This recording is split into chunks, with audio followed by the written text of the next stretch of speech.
यार तू क्यों इतना सोच रहा है, ज़्यादा नहीं सोच इस मामले में। ये आप ये अच्छा, आज जो हमारे साथ गेस्ट है वो मेरे एक बहुत अच्छे दोस्त हैं। जी शुरू हो चुका है कैमरा ऑन है जी, शुरू हो चुका है। नहीं तूने बटन नहीं दबाया। नहीं बटन शुरू हो चुका है, बटन वो देख रेड वाला दबा।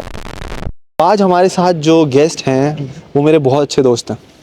इनका नाम है वलीद उर्फ भांडी। अब मैं आपको बताता हूँ भांडी का किस्सा क्या था। 2006 की बात है, बचपन के दोस्त हमारे, तो हम खेल रहे थे छुपन छुपाई। हमारे एक दोस्त की बारी लगी, हमें ढूंढने लगा। तो वलीद साहब जो है जब भी किसी को पकड़ते हो ना, जब कहीं आपको ढूंढ रहा हो तो आपको पीछे से बोलना होता है भंडा।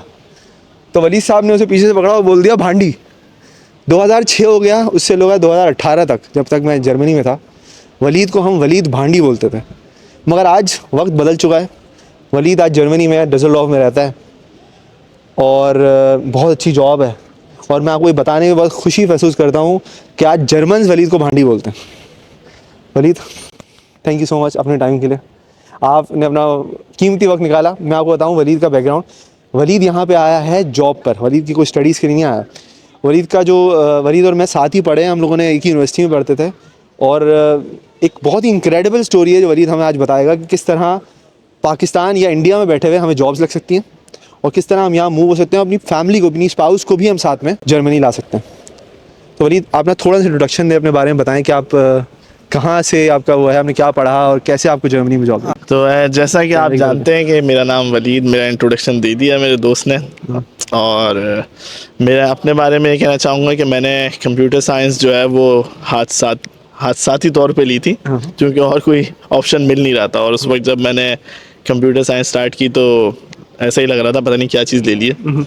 और समझे वो ब्लेसिंग इन डिस्गाइज थी उस वक्त। जब हमने यूनिवर्सिटी स्टार्ट की तो उस वक्त जो है साल गुजर गया, 1.5 साल गुजर गया, कुछ पता नहीं था क्या करना है। और ऐसा लग रहा था कि पैसे ज़ाया कर रहे हैं अपने और अपने घर वालों के। लेकिन फिर कुछ दोस्त जुड़ते गए, काफ़िला बनता गया। तो ये कुछ लोग थे जिनको जो मिडिल क्लास बैकग्राउंड से थे और इन लोगों में एक जस्तजू थी आगे बढ़ने की। तो जब उनके साथ बैठे तो हमें भी कुछ मोटिवेशन आ गई।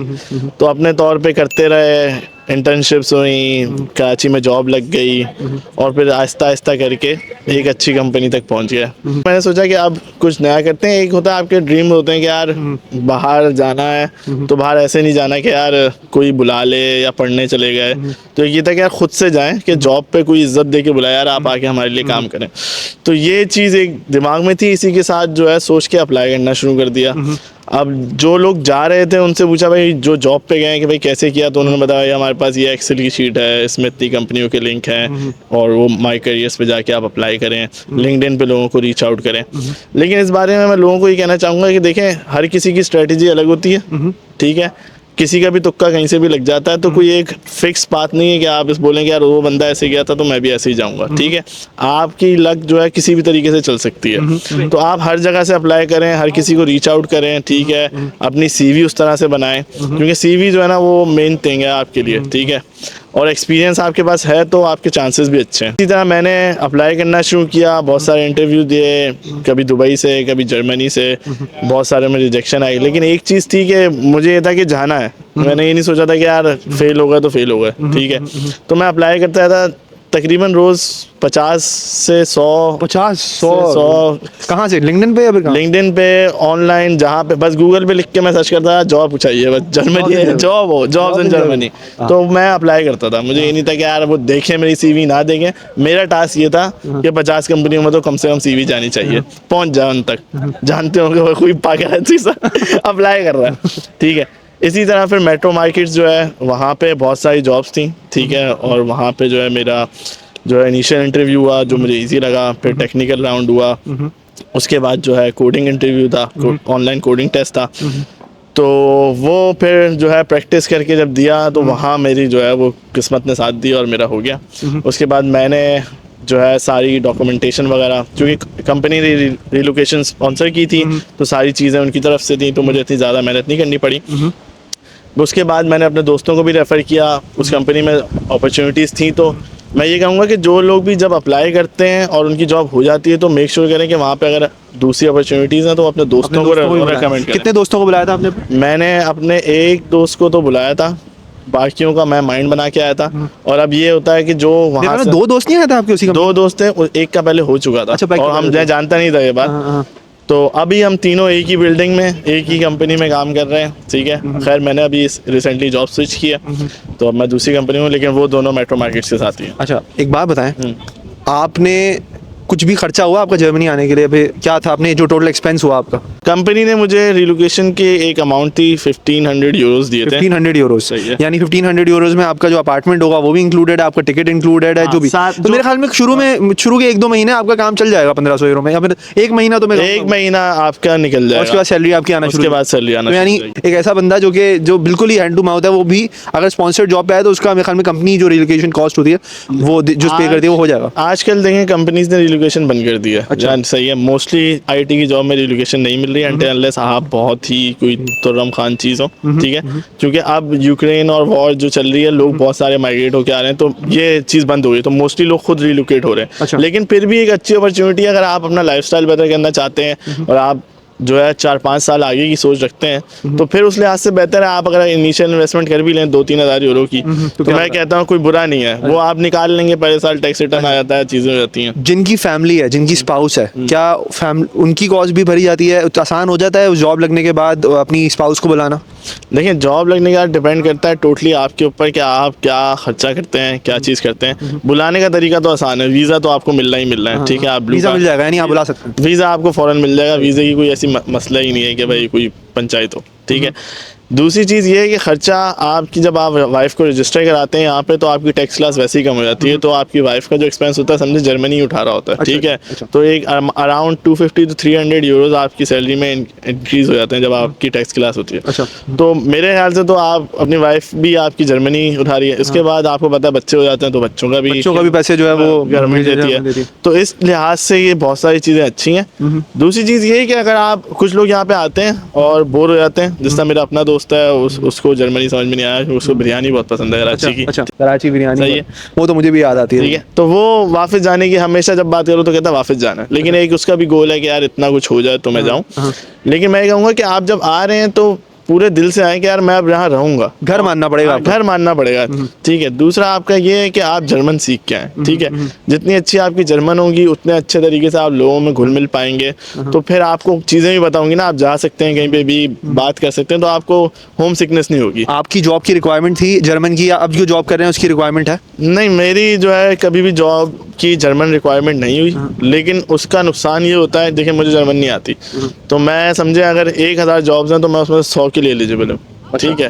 तो मैं ये कहूँगा कि एटलीस्ट B1 तक तो करके आए जो भी आए, और ख़ास तौर पे स्टूडेंट्स के लिए जो ऐसी किसी की कहानी सुन के आ जाते हैं, वो गया उसने बड़े पैसे छाप लिए और वो ऐसे ही आ जाते हैं। तो मैंने बहुत सारे सिनेरियो देखे हैं जहाँ पे स्टूडेंट आके सफ़र करते हैं, अपना पैसा ज़ाया कर देते हैं जर्मन ना होने की वजह से। तो जो भी स्टूडेंट आ रहे हैं स्पेशली, वो तो जर्मन सीख के आए और बिल्कुल अच्छी जर्मन सीख के आए। मतलब किस लेवल तक आप बोलेंगे जर्मन? मैं कहूँगा B2 तक करके आए। B2 जर्मन, अच्छा। और मतलब के एग्जाम देकर आए? एग्जाम दे के आए, ताकि जब वो यहाँ आए, अगर उनकी फील्ड की जॉब नहीं भी हो रही तो वो पार्ट टाइम जॉब अच्छे तरीके से कर सकें, वरना फिर उनकी लाइफ बहुत स्ट्रगलिंग हो जाती है, जो कि मैं बोलता हूँ फिर वो कहते हैं यार कराची में ही बेहतर थे। अच्छा वलीद, ये बात तो हो गई, आप फैमिली को अगर हम घर भी पैसे भेजना चाहें, अगर आप जैसे फॉर एग्जांपल अपनी स्पाउस के साथ रहते हैं लेकिन आप घर पे भी सपोर्ट करते हैं, तो आपको लगता है कि हम घर पैसे भेज सकते हैं आराम से जब जर्मनी में आते हैं? देखिए हर बंदे की अपनी एक प्रायोरिटीज़ होती हैं, ठीक है। मेरे लिए प्रायोरिटी बहुत फैमिलीज़ हैं, एक फैमिली जो मैं इमीडिएट फैमिली है मेरी, और दूसरी जो मेरे पेरेंट्स हैं।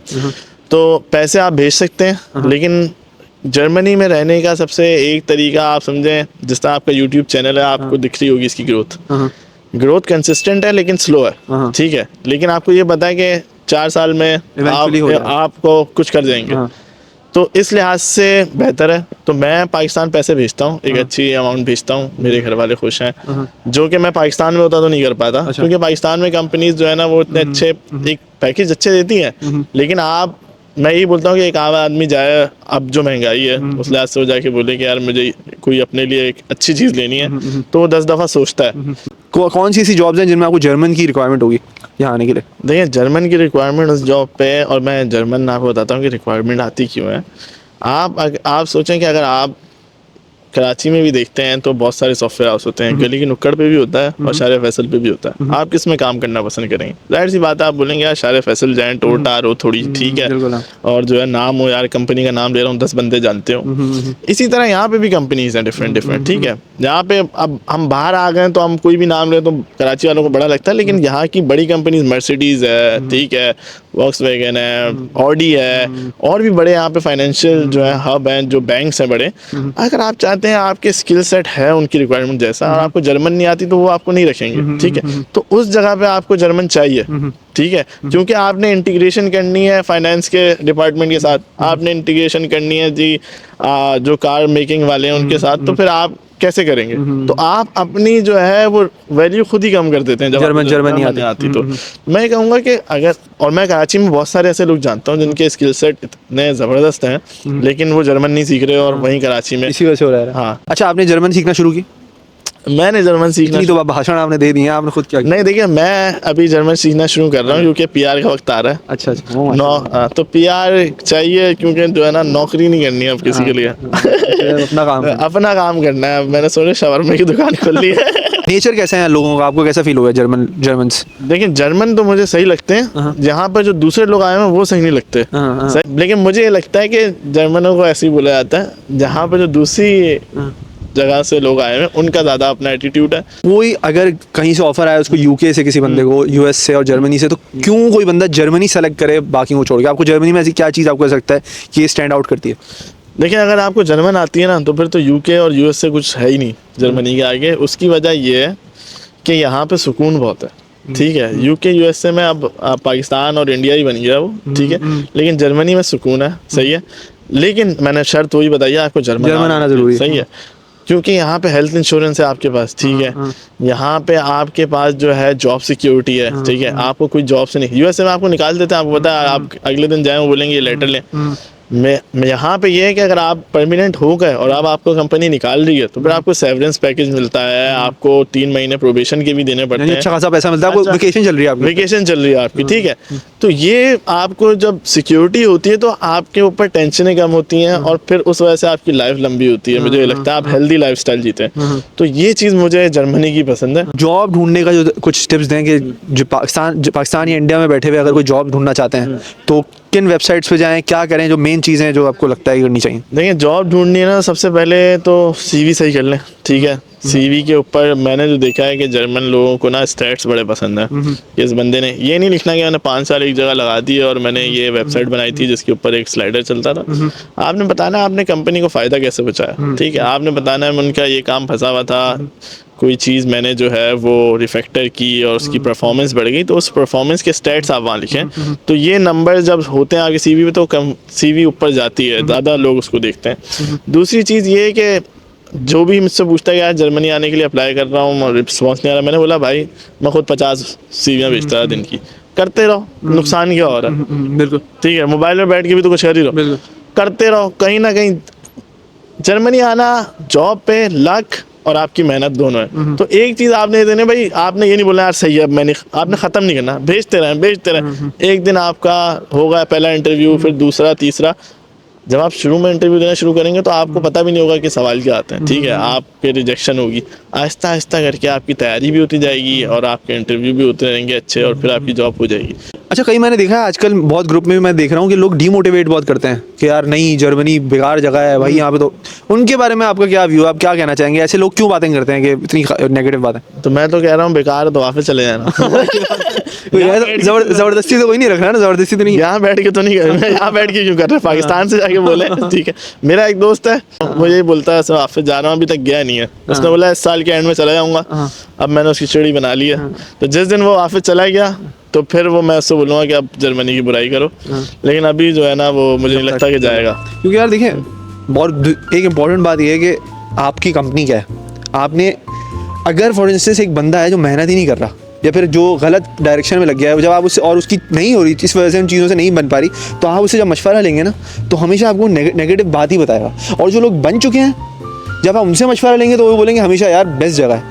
तो company matters a lot life में, जहाँ भी हो, पाकिस्तान में भी, जर्मनी में भी, उन लोगों से मिलें जो विनर्स हैं और विनर्स वो होते हैं जो कभी किसी को डिस्करेज नहीं करते उसके ड्रीम को फॉलो करने में। Waleed, thank you so much. बारिश शुरू हो चुकी है तो हमें अब इंटरव्यू अपना रोकना पड़ेगा। इंटरव्यू के जो पैसे थे वो मैं आपको बताता हूँ मैं क्या करूँ। तो आज का एपिसोड होता है यहीं पे ख़त्म हो। उम्मीद है कि आपको आज की वीडियो पसंद आई होगी। अगर आपके पास कोई सवाल है जो आप वलीद से पूछना चाहते हैं तो मुझे आप DM करें। वलीद का एक चैनल भी है। वलीद, क्या नाम है आपके नए चैनल का टिकटॉक पर?